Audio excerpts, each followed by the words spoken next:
Russian TV host Vladimir Solovyov, a close ally of Russian President Vladimir Putin, recently called for Alaska's return to Russia during a recent Russian state media program, according to Newsweek. Newsweek recalls Alaska once belonged to Russia. In 1967, it was sold to the United States after then-President Andrew Johnson signed the Alaska Treaty.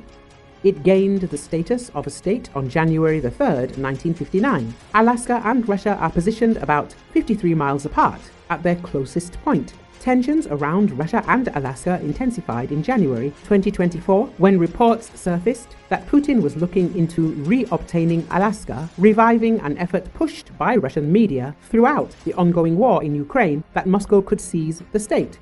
During the recent program, Solovyov said Finland, Warsaw, the Baltics, Moldova and Alaska should be returned to the Russian Empire.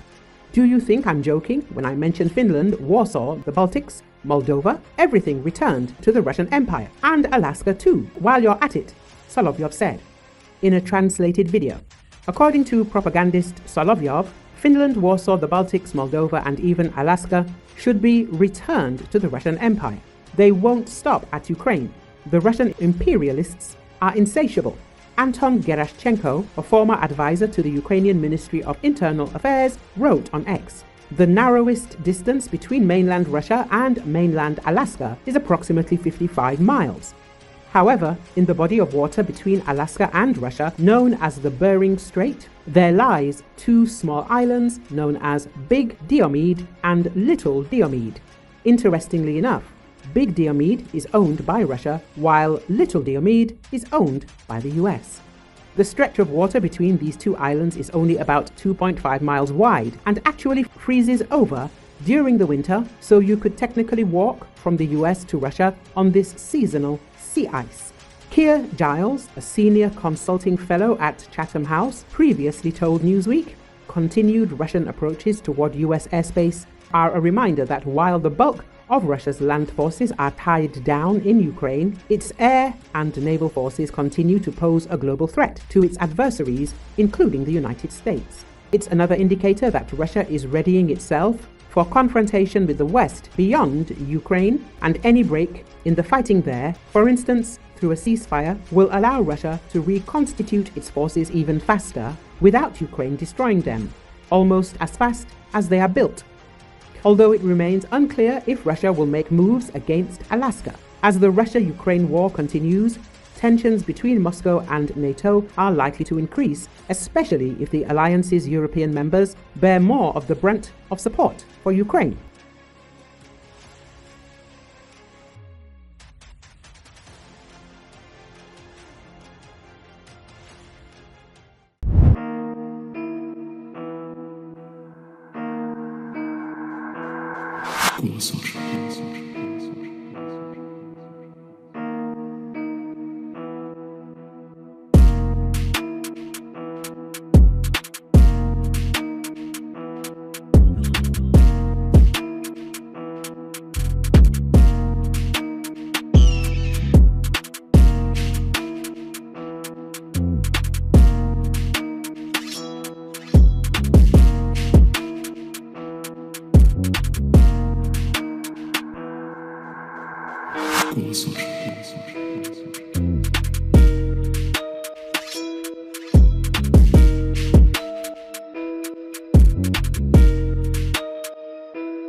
A large number of different combat equipment belonging to the Russian army has been sent to the front line.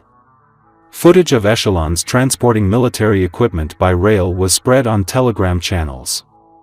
Among the equipment brought to the front are hundreds of tanks, armored personnel carriers, armored infantry fighting vehicles, artillery installations, rocket launchers, military trucks, fuel trucks and engineering equipment.